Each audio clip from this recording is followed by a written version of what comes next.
Did man rise up from the protoplasmic crud and evolve over millions of years? Or are his origins from within the world of the X-Files? Was planet Earth visited and populated by an ancient godlike race of superior aliens who spawned a new species of servants? Are humans simply the result of biological engineering that we are now just discovering as possible? The fact is, these ancient alien astronauts can be shown to have not only spawned mankind as a genetic species, but also to have originated our very religions and belief systems. They are the gods of ancient times. They are the holy warrior heroes in their silver chariots flying across the sky. They wielded mighty weapons of mass destruction. And now, thousands of years later, we are rediscovering this truth.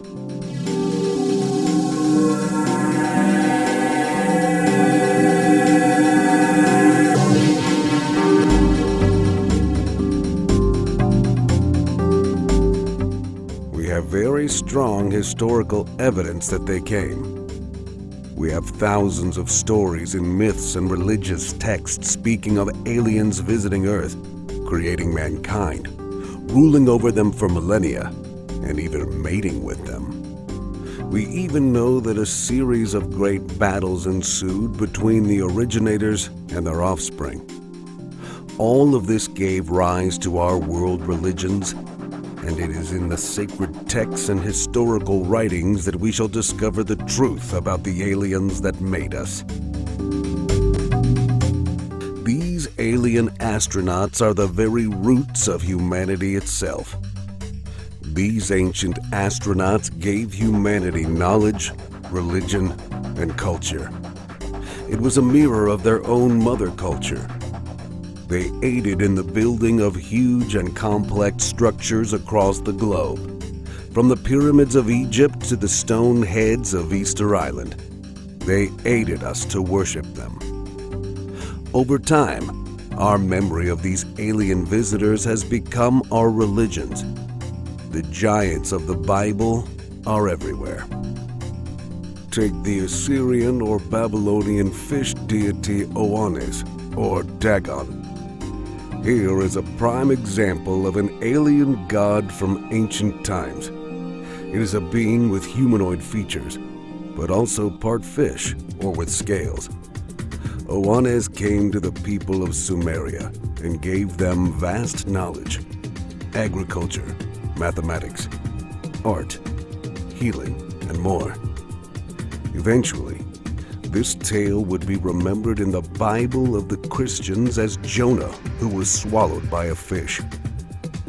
Both Jonah and Oannes are the same word, and the Bible calls the supposed whale a large fish.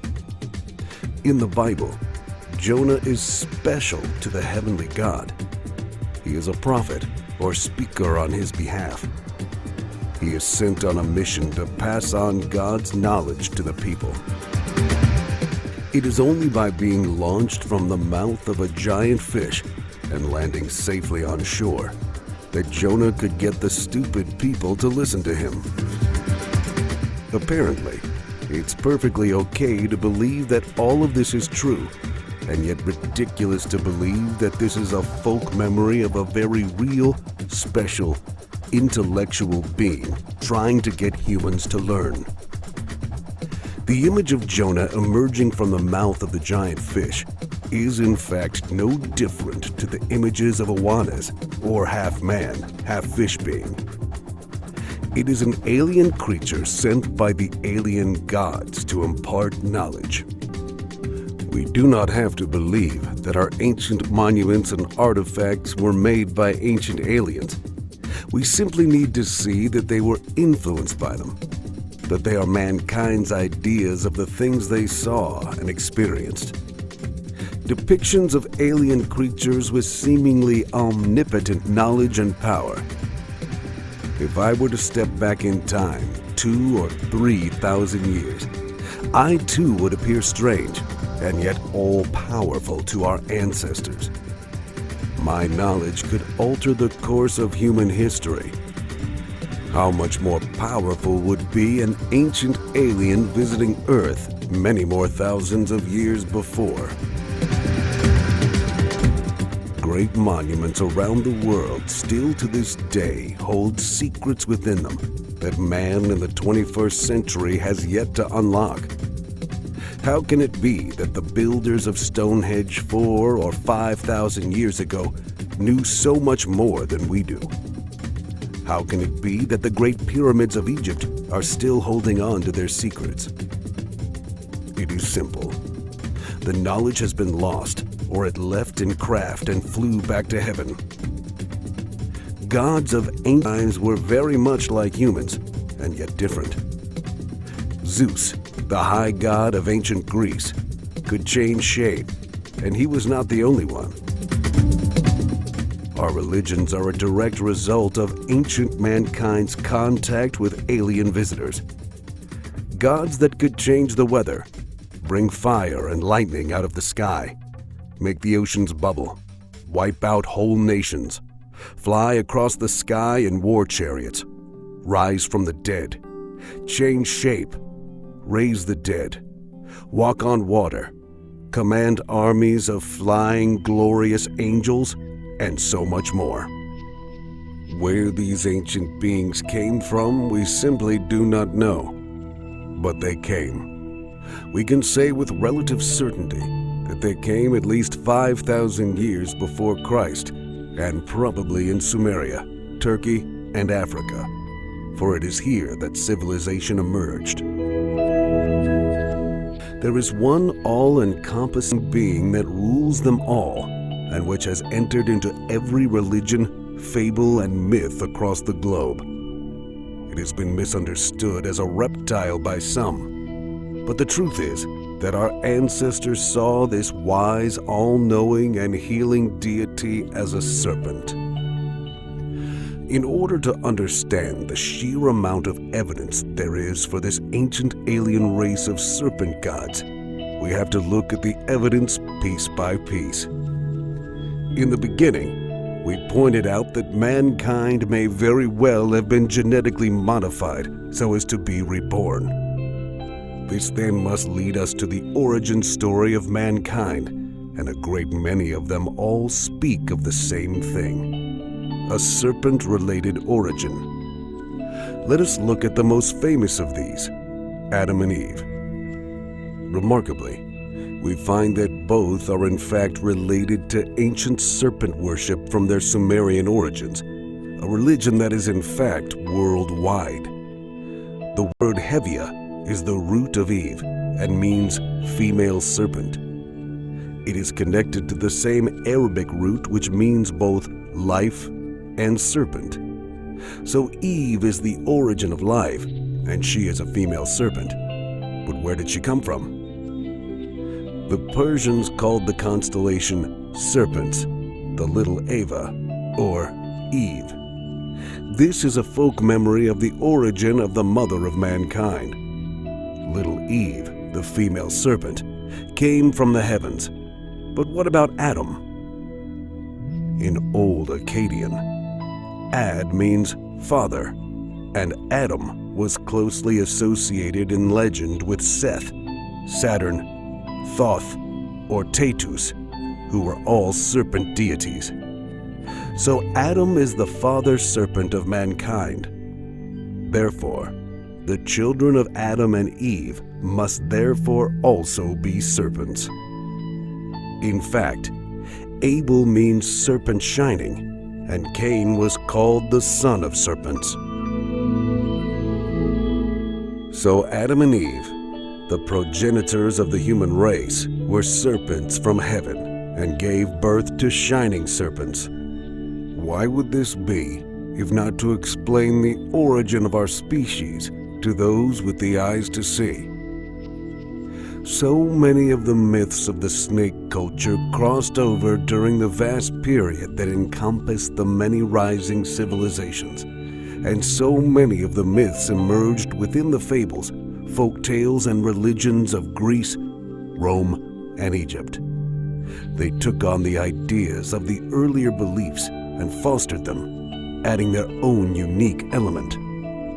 The Western mythologies then took these classical structures and built upon them further.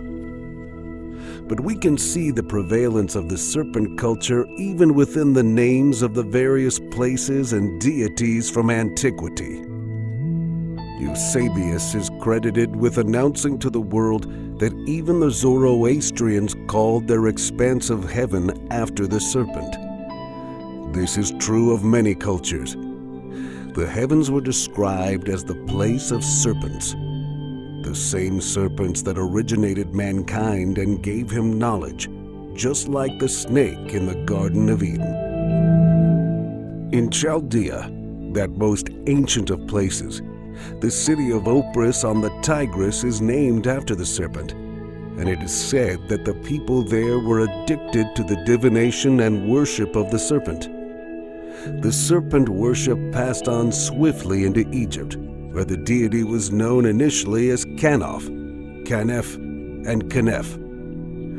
Later it became Ab, or Aub, the royal serpent or basilisk. One of the chief deities was Vulcan, who Cicero styled as Opus, another serpent term. This was the same god as that most austere Osiris, the sun god. Osiris was often known as Ab-El, or Pythosol, with great pillars of stone dedicated to his worship.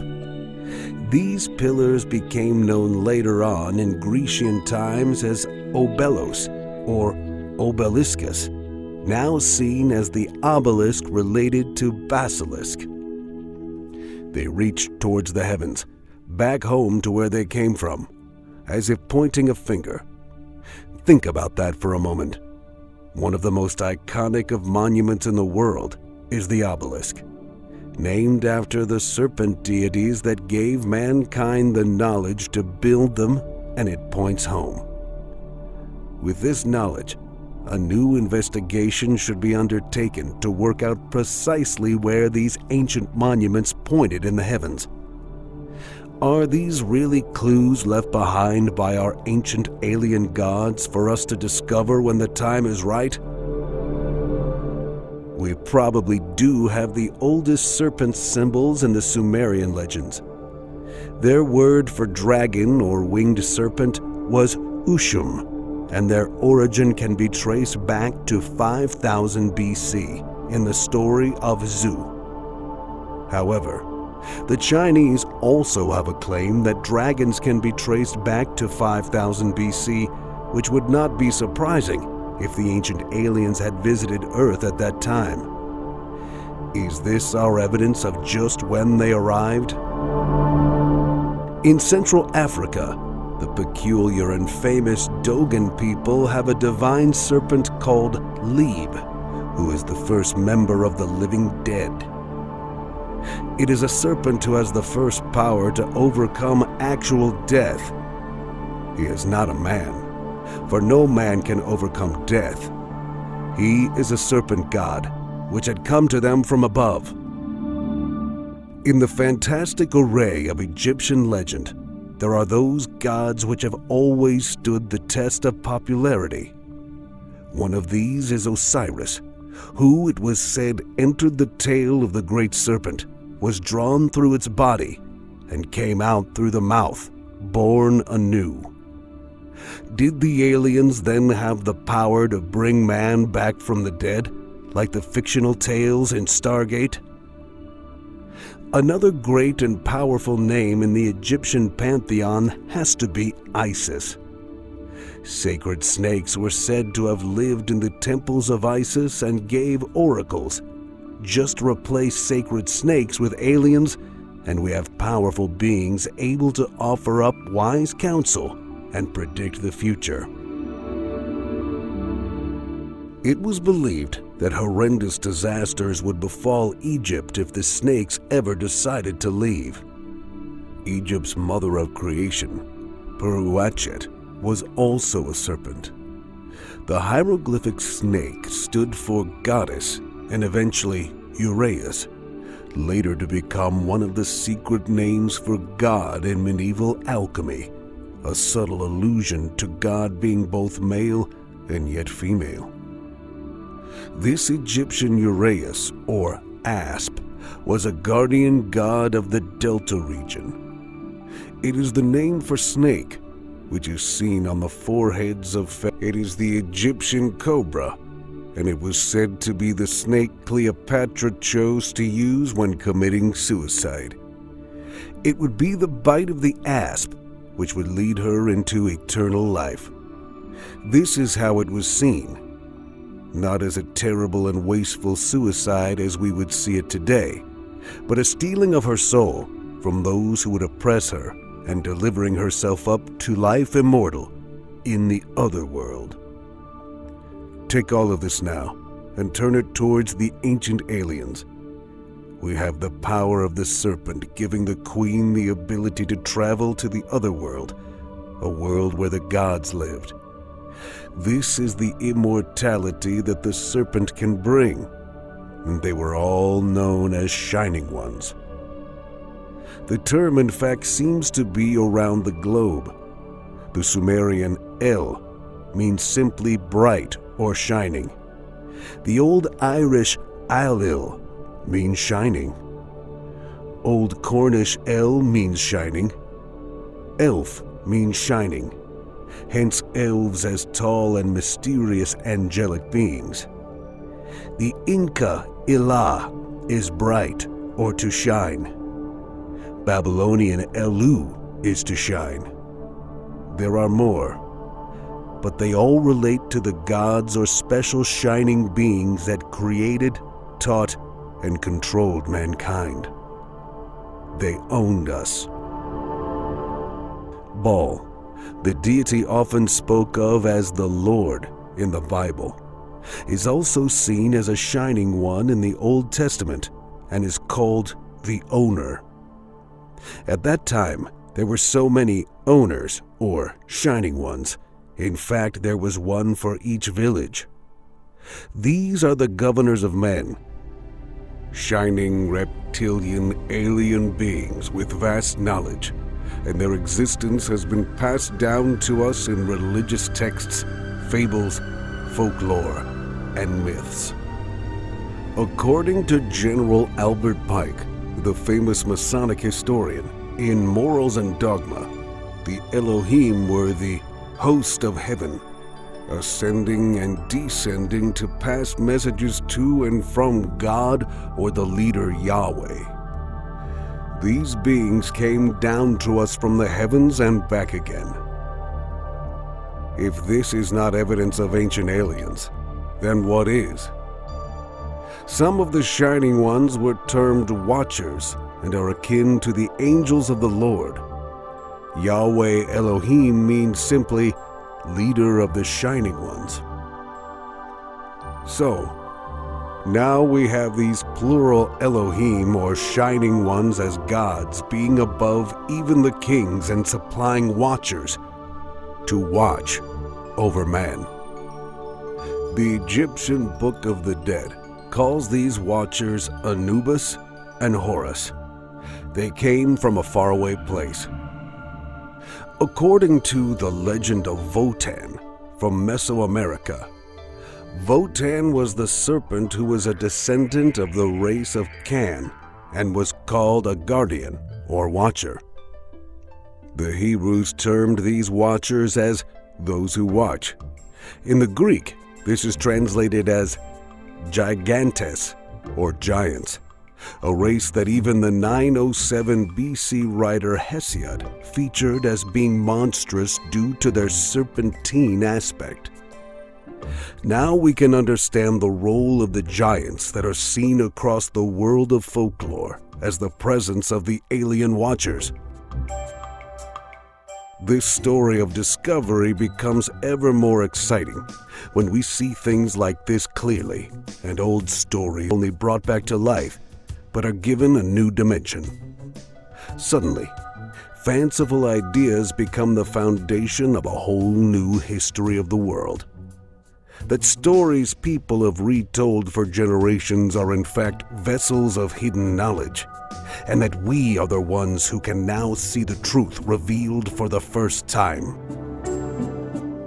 There are many more forms of serpent deity within the pantheon of Egyptian lords, with many attributes, and we really do not need to go through all of them. But there is one Egyptian god which moved away from his origin and is now found in our Western Christian world as Satan. And remember, Satan is mixed with Lucifer, the light bearer that fell to earth.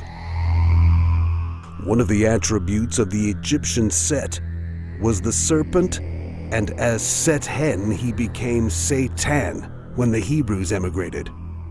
No wonder then that the image of Satan is and has been seen as the snake. Now, think about an alien creature when you hear the attributes of this remarkable being. Set, an important god, was able to glide over the ground silently, observing human life. He embodied immortality. He was the son of the earth, being reborn each day from the womb of the Great Mother.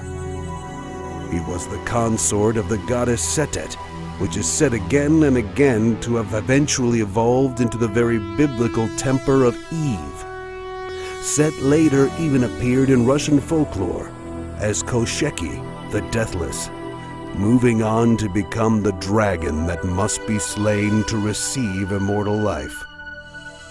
All of this is pure alien science fiction. But what of Greece? The Greeks had many terms for snakes, such as aspis, drakon, eknida, herpeton, and ophis, the later becoming the name for an early Christian sect, the earlier Essene-Ophite cult who wrote the New Testament. Kraken is also a powerful Greek serpent, this time of the sea. Kr is Sanskrit for creator, and this kind of etymology must show the powerful links between the various cultures of the ancient world, and the fact that all cultures saw the ancient alien serpent breed to have been creators of mankind. A Kraken means great fire, or light, or great one. Egyptian mythology states, Aker keepeth ward over the wicked. The great light watched over the ordinary people, the humans. The same root gives us Cerberus, the three-headed serpent dog, which guards Hades or the other world. Ichthus, the secret name of Jesus, is claimed by most etymologists to be the same as Iacchus or Bacchus, and as Longfield Beatty points out in The Garden of the Golden Flower, quote, Bacchus bore the same mystery name as Jesus, Ichthus, the fish, end quote. Bacchus was the son of Zeus, and is the same as Dionysus, who was born as a serpent and represented as a bearded man, crowned with a vine and ivy, which are two plants associated with the serpent. Bacchus is a serpent god. The sign of this serpent was Ichthus, which strangely became a fish when taken on by a new Messiah, Jesus. This is basically the same imagery as Oannes, or Jonah, as we have already seen. Bacchus is also, and strangely, the guardian spirit of Islam. According to Midas, Bacchus possessed the Philosopher's Stone. That is, he could turn water into wine or give new life. And indeed, it was Bacchus who gave Midas the golden touch, a gift both wonderful and deadly, like the snake. And we should remember that gold was the symbol for immortality. So we may have here, in the story of King Midas, a subtle lesson. The golden touch of Midas was both wonderful and yet deadly. One had to use it sparingly, and it symbolically pointed towards immortality, bestowed upon Midas by a serpent deity. Again, amazing power. It was life-creating and life-resurrecting power bestowed by an ancient and mysterious serpent group of deities that came down from the heavens. We have found that there are mythological and legendary links between all the Messianic deities, and now this is a symbolic link. All the saviors from classical and Hebraic literature are there simply to bring us knowledge and eternal life, and their tool is the serpent. The Greek god, Ophiuchus, which means he who holds the serpent, came to represent Asclepius, the ancient healer now seen in the stars, because that is where he returned. But what about the greatest of Greek gods, Zeus? Surely he would show some signs that related him in some way to this ancient truth? Zeus utilized his own angels, the Greek daemons, who would later become Christian demons, and which were invisible beings assigned by Zeus as guardian spirits to guide and give wise counsel. They appeared as handsome youths or wise serpents.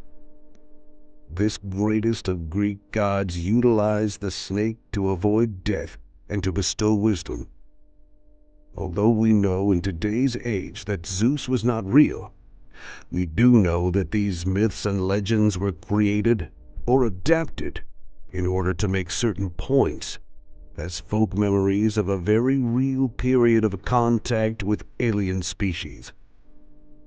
The question is, why did the ancient alien gods come to Earth, genetically alter or create the human race and teach them? Were they looking for worshippers? Would a superior race really desire such a thing? Or were they looking for slaves? Or are we seeing this in a too human way? Are we able to reason their motives? Some have said that the aliens needed slaves to mine for gold. But modern science has discovered that gold is everywhere in the universe and easily available from meteors and other objects in space. Why would they come light years to collect gold? Let us suggest a new theory, and one that relates to all that has been said. The one main thing that comes up again and again is immortality. Could it be that our ancient alien race were dying? Could it be that they needed new genetic stock to breed with or possess? Today, scientists believe that the ancient astronaut hypothesis is actually not wrong and may in fact be true, but they have as yet not discovered evidence. Maybe they have not been looking in the right place. Maybe they should look in the Bible. The book of Genesis, chapter 6, verses 1, 2, and 4 states, "When human beings began to number on the earth, and daughters were born to them, the sons of God saw that the daughters of humans were beautiful, and they married any of them they chose." The Nephilim were on the earth in those days, and also afterward, when the sons of God went to the daughters of humans and had children by them. This is extremely clear. A group called the Nephilim, or the sons of God, were on earth, and they saw the women and mated with them. What is all this about, if not a written account of shining beings coming down to earth and mating? The King James Version translates Nephilim as giants. Amazingly, the very idea of there being giants upon the land is not only to be found in the older texts of the Bible, they are in fact to be found across the world. This is clear evidence that these starmen were of a larger stature. Across Europe, great monuments such as Stonehenge were said by oral tradition to have been built by these giants. This makes complete sense, because these monuments are from the exact period we are discussing and were observatories of the heavens. Great technological feats by ancient man indeed. These advances were made by the great shining ones, the serpent alien beings that gave rise to ancient Sumeria. The Sumerians invented cuneiform writing and were way ahead of their time, having advanced knowledge in music, poetry, art, mathematics, astronomy, and science. For the ancient Sumerians, music was a tool that helped them describe the cosmos. In Sumerian creation myth, the angels known as the Anunnaki, or great sons of Anu, were the founders of their culture. The names angel, Anunnaki, and Anakim have so much in common. They are indicative of the ancient alien ancestors who brought the secrets to the rest of the world.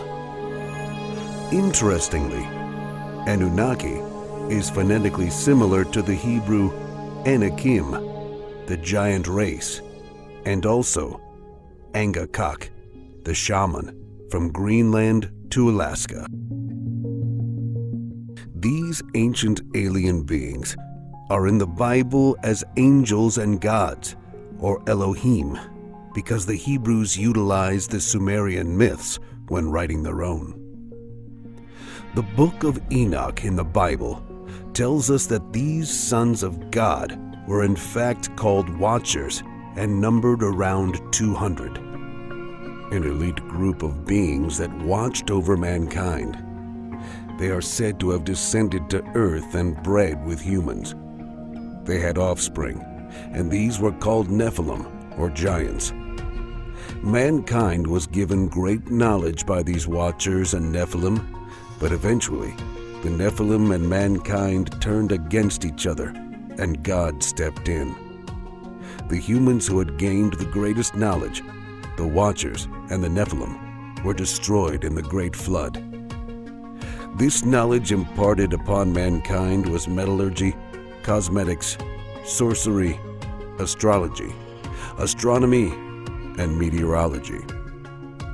It appears that the gods were worried that mankind had become too powerful, a threat to themselves, and so with their great power they caused a flood, leaving behind only the remnant of mankind.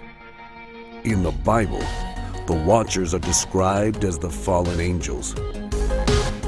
Is this one of the first ever science fiction books? Or is this a bastardized version of history retold by the new Hebrew religion in their own book? Is it really a historical account of ancient aliens visiting Earth to observe them? Did they then ignore their own orders and breed with humans? Is this the point of genetic manipulation written down as the word breeding by a non-scientific mind? If this is true, then you and I have alien blood running through our veins. In the Old Testament, chapter 1 of the book of Ezekiel recounts a vision in which Ezekiel sees an immense cloud that contains fire and emits lightning and brilliant light. It continues, quote, "The center of the fire looked like glowing metal, and in the fire was what looked like 4 living creatures," end quote. These creatures are described as winged and humanoid. They, quote, "sped back and forth like flashes of lightning," and "fire moved back and forth among the creatures," end quote. The passage goes on to describe 4 shiny objects, each appearing like a wheel intersecting a wheel. These objects could fly, and they moved with the creatures. Quote, "When the living creatures moved, the wheels beside them moved, and when the living creatures rose from the ground, the wheels also rose," end quote. What on earth had Ezekiel witnessed? Probably nothing on earth at all. This is obviously an ancient man's depiction of a UFO lighting up the sky.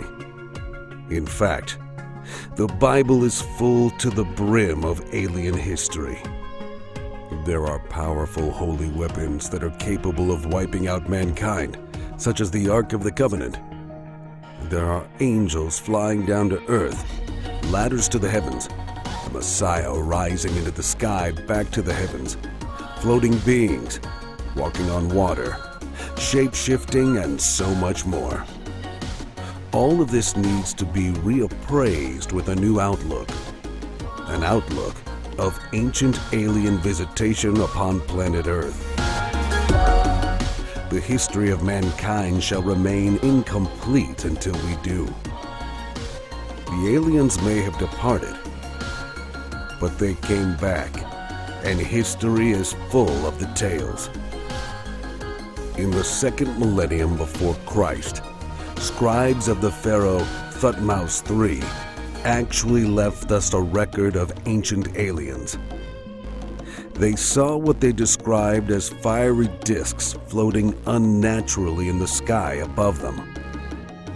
In the year 218 BC, Livy stated that there had been a portent of winter, which he wrote was in the shape of phantom ships that had been seen gleaming in the sky. In 76 BC, the Roman writer Pliny the Elder saw something very similar. He said that a spark appeared in the sky and then grew in eyes as it descended to earth until it was the size of the moon. The object then ascended back into the sky and was transformed into pure light.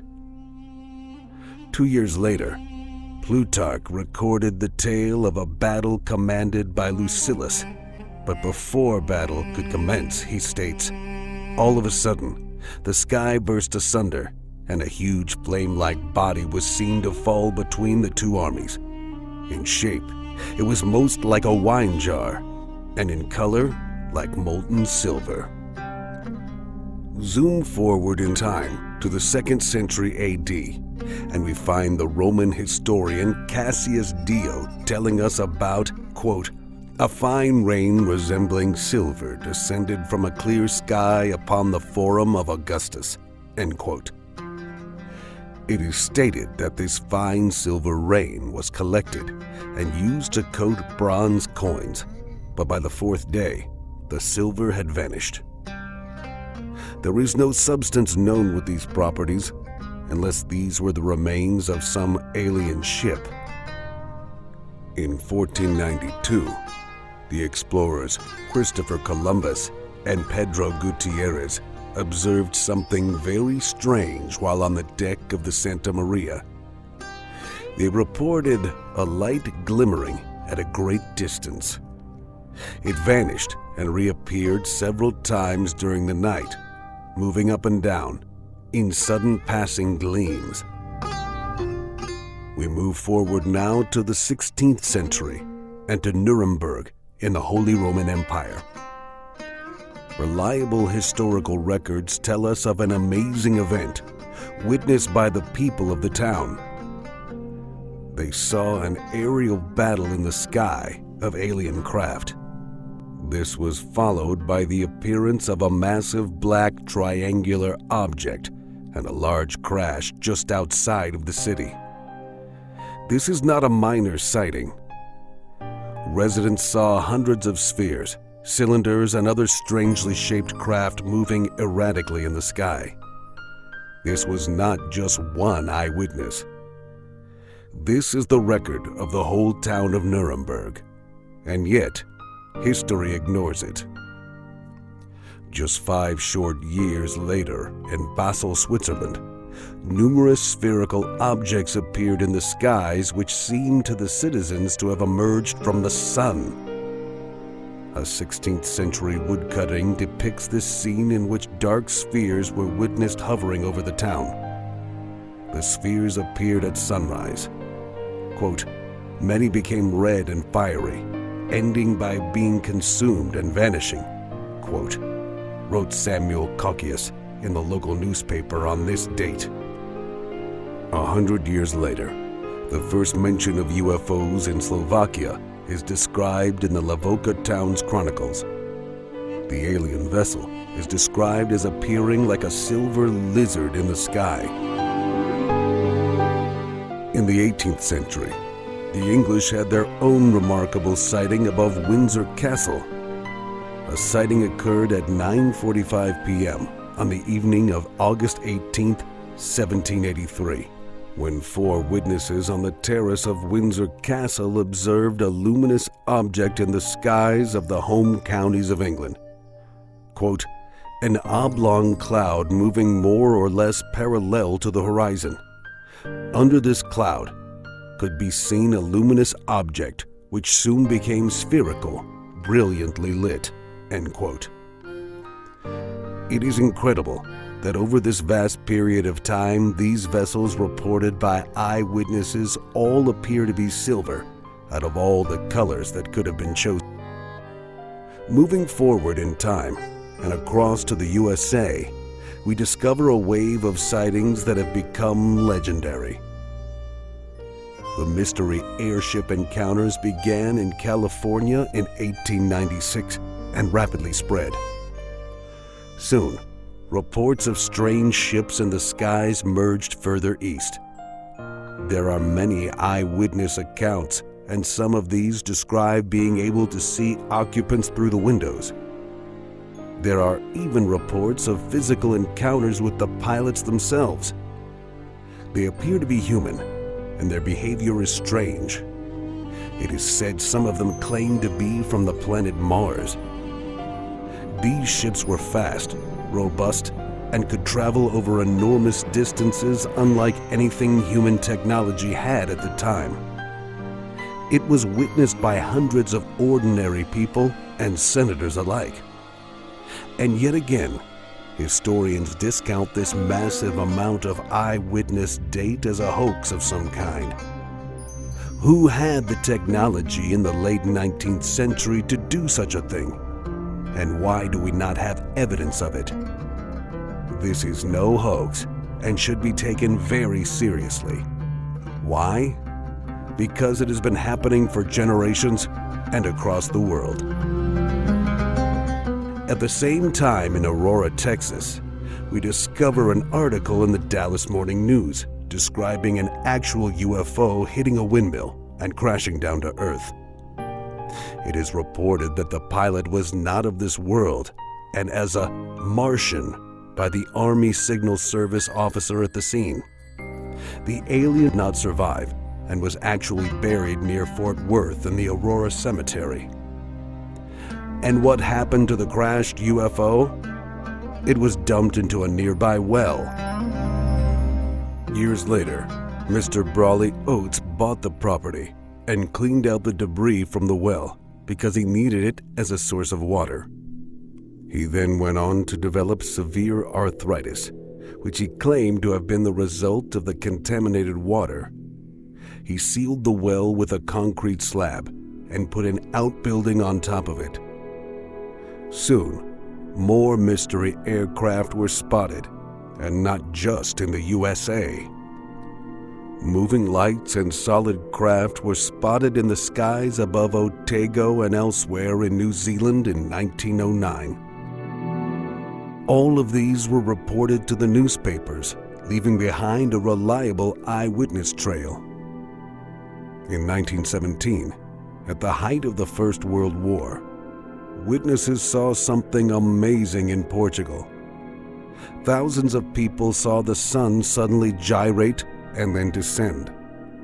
Such a sight was religiously interpreted, but reality tells us that a large, shining, moving object in the sky descending to Earth is in all likelihood a UFO. We move now to Saskatchewan in Canada, and the year is 1933. Witnesses saw a large oval-shaped object that was domed at the top and slightly rounded at the bottom. It was supported by legs from a central doorway or hatch. About a dozen figures could be seen going up and down a ladder-like stairway. The occupants appeared to be slightly shorter than the average man and were all dressed in what appeared to be silver-colored suits or uniforms. all appeared to be wearing helmets or ski caps, and all were busy running around repairing the craft. Time moved on, and soon mankind was hell-bent on killing each other again in yet another world war. This time, our own flying is a little more advanced, and yet the aliens are still way ahead of us. Pilots across the world started to report strange glowing orbs flying in and around their own formations. They became known as Foo Fighters, and no satisfactory explanation other than they were UFOs has ever come forward. But what about interaction with these aliens? In Nebraska, in 1967, a police officer claimed he was taken on board a UFO by reptilian humanoids wearing a winged serpent motif. It is claimed by some that aliens would not be humanoid, but they would if they had, as the ancient texts state, created a hybrid species. The fact is that humans have been abducted for thousands of years, ever since the arrival of the reptilians. There are copious texts reporting these events, and some of the most famous are the actual characters from our religions: Moses, Abraham, Muhammad, Jesus. All of these and more have all had close encounters with what we today would call aliens. Even Mary meets the angels of light at the tomb of Jesus. There are huge gaps in our history that simply cannot be explained in any other way. How suddenly an agrarian society discovers the knowledge to become a world-leading civilization with the ability to build massive superstructures that point to specific locations in the sky. This is just one example. There are more, and they are all over the world. If mankind was creating some kind of lie about his origins, then he was doing so on a grand scale, and our modern historians are ignoring their ancestors' explanations that aliens came, took control, and took over our minds. The fact is this: ancient artifacts across the world reveal non-human intelligent creatures at the hands of machines and weapons and superior to the ordinary human being below them. Historians know this, and yet they themselves create fanciful explanations that simply do not explain the whole story. The whole picture is not taken into account at all. There is absolutely no explanation why cultures separated by thousands of miles and thousands of years all come up with the same cultural origins of extraterrestrial superhuman beings that all look and act the same. Beings from another reality, super weapons, superpowers, the ability to change shape, the serpentine reptilian appearance, the creation of civilization, the teaching of humanity, the erection of huge structures, the sudden knowledge of mankind, the forming of religions with deities and divine beings, and the forming of a line of special hybrid kings and queens. All of this is factual and worldwide. It is in every single culture and country, and it all supposedly happened separately. The truth is in the recorded history of each place. The truth is that these early historians were recording history, not creating myths. The Shining Ones came down. They set up watchers to control humans and foster civilization. But some of these watchers didn't like what they were doing and actually fell in love with humans and mated with them. The Shining Ones declared war on these watchers and tried to wipe out the bad hybrid species by causing a global flood. Ever since then, the angels have done battle with the demons, the bad with the good, and we have often witnessed these things, painted them, drawn them, and written down records. These are records left behind by people such as Enoch, And remarkably, the same things spoken of thousands of years ago are still being witnessed today. Benevolent beings saving humans from disaster, battles in the sky, a war between those that would control us and those that would set us free. It seems, therefore, from the thousands and thousands of eyewitnesses across thousands of years, that there is another reality the rest of us cannot see. It is a reality where beings of light descend to earth in great craft and interact with humanity. You never know. One day you might meet a shining watcher and have your reality altered. The fact is that these shining ones have been visiting us for a very long time and still are. But the truth of the story of the shining ones and their watchers has been the subject of a purging by many Jewish authorities, who were understandably concerned that the myths of these angels and their worship would detract the people from the worship of the one God. With this end, the Book of Enoch and the Book of Jubilees were stricken from the accepted list and are now known as Apocrypha or Pseudographa. What we do know, though, is that these watchers continued in what has been described as the underground stream and were called egregores. The term egregir is Greek and means to rouse from sleep, be excited by passion, to be awake, or to watch.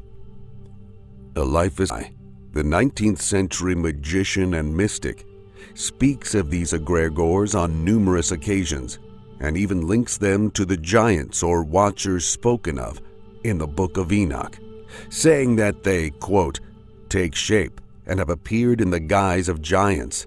These are the egregores of the Book of Enoch, termed the celestial watchers or egregores by the ancients, end quote. Levi also calls these egregores the Anakim, or shining ones, and men of renown, or giants of the Bible, and that they are expressed in the myths of various cultures, just as we have been finding. Amazingly, the infamous Necronomicon tells us about a, quote, fabulous city of Irem, end quote. Irem of the Pillars is part of Arabian magical lore and was built by the jinn, or angels, and were possibly also watchtowers or, quote, towers of the watchers. The pillars were built on the instructions of the lord of the tribe of Ad, who are referred to in Hebrew terms as Nephilim, the giants or watchers of the shining ones, and referred to in the Book of Enoch as Irim. According to Arabian legend, this Irem is located in Rub-a-Khali, which means the empty quarter or the void. This void is space, the sky above us. The Thesaurus Temporum, translated into Latin in the mid-17th century, even gives us a chronology of events surrounding these egregores. They descended, and by 1487 BC, they had taken Enoch to paradise due to the descent of the fallen watchers. These so-called secret tales of the shining ones and watchers has fallen into secret texts through these apocryphal writings and are now curated by secret societies such as the Freemasons. It seems then that the extremely ancient concept and story of the shining ones is still very much alive and was propagated secretly by the mystics of the last few hundred years. These were very much part and parcel of their hidden secrets. The question arises, why did they feel the need to hide such secrets? Whatever the reason, it is a fact that our modern-day secret societies hold the knowledge of these ancient alien watchers. What we can see here, then, is the extent of the influence of the first origins of secret societies, both in culture and texts. These shining ones are the first on paper. They have a structure and a basis of authority. They rule over man and are all-wise, having their watchers to ensure that their instructions are carried out. Either the shining ones are still in power now generations later, or the secret societies of the globe have copied the methods, structure, and symbols of these first few. The great religions of the world have all been created by some secret method, which we now know to be the generative cause of religion. Namely, all these religions and societies are based upon the days of old when the alien created mankind, fostered them, mated with them, did battle, and then disappeared. So here we have religious and historical texts giving us evidence, plain as day, of the ancient aliens. What we need now is physical evidence, pictures, artifacts, and structures that point to their existence in space and time. In Indian folklore, the Vimana are mythological flying chariots. The Pushpaka Vimana of the king Ravana is the most quoted example of a Vimana. Vimanas are mentioned in many places in Hindu and Sanskrit, and also the Jain texts. The Sanskrit word Vimana literally means measuring out, traversing, or having been measured out. It is a car or a chariot of the gods and serves also as a throne. Some texts describe them as places with multiple stories. In some Indian languages like Tamil, Malayalam, Telugu, and Hindi, Vimana or Vimanam means aircraft. Let us not forget that these great ships in the sky were seen thousands of years before mankind had even contemplated inventing aeroplanes. In the Vedas, the Vimana is depicted 3 times, twice flying in the sky and once landed on the ground. In fact, the Vedas have many flying machines before the Vimanans, great chariots that carried the gods in the sky, in the same way as Ezekiel's wheel is seen to traverse the heavens in the Bible. The existing Rig Veda versions state that these machines were capable of jumping into space speedily with a craft using fire and water, containing 12 pillars, 1 wheel, 3 machines, 300 pivots, and 60 instruments. In the Hindu epic of Ramayana, the Vimana of Ravana is described as follows. The Pushpaka Vimana that resembles the sun and belongs to my brother was brought by the powerful Ravana, that aerial and excellent Vimana going everywhere at will, that chariot resembling a bright cloud in the sky. And the king got in, and the excellent chariot at the command of the Raghira rose up into the higher atmosphere.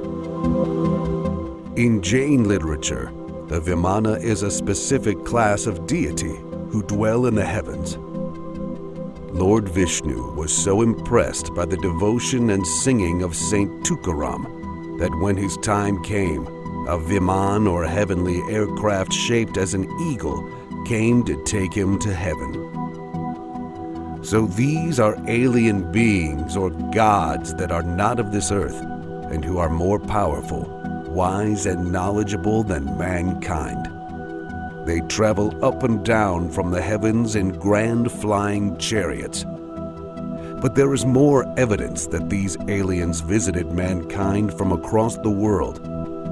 Let us take a look now at the evidence from the Pueblo people of America and the aliens they called the Kachinka.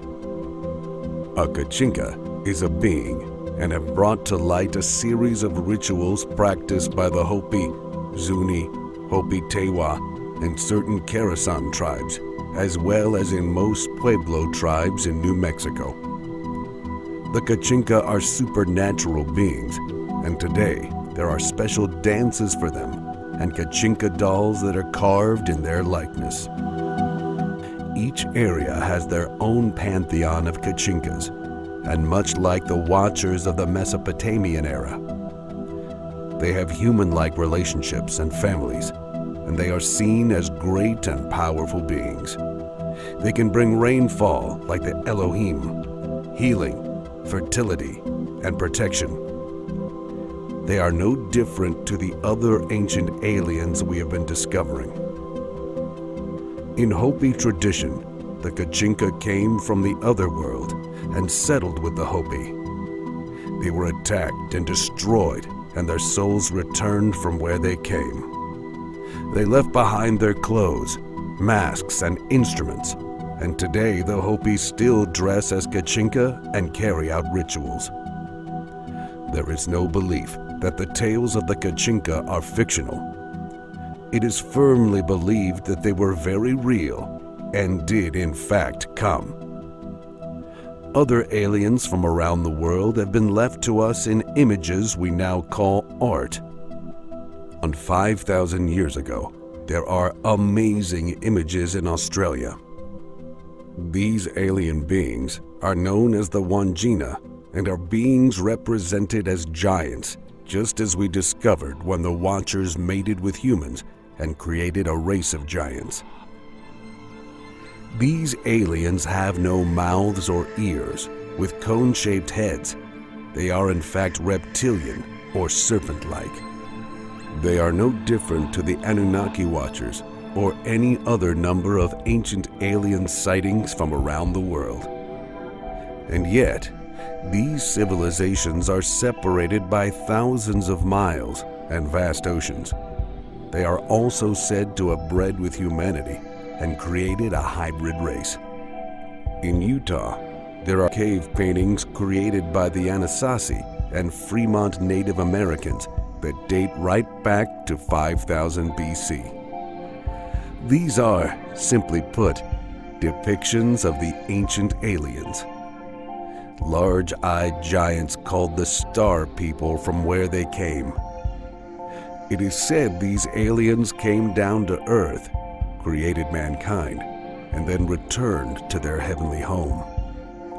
The exact same story we have been finding across the world, and a tale that can be found everywhere, from China to Europe. Even the depictions of these aliens are the same, and the powers they have are also the same.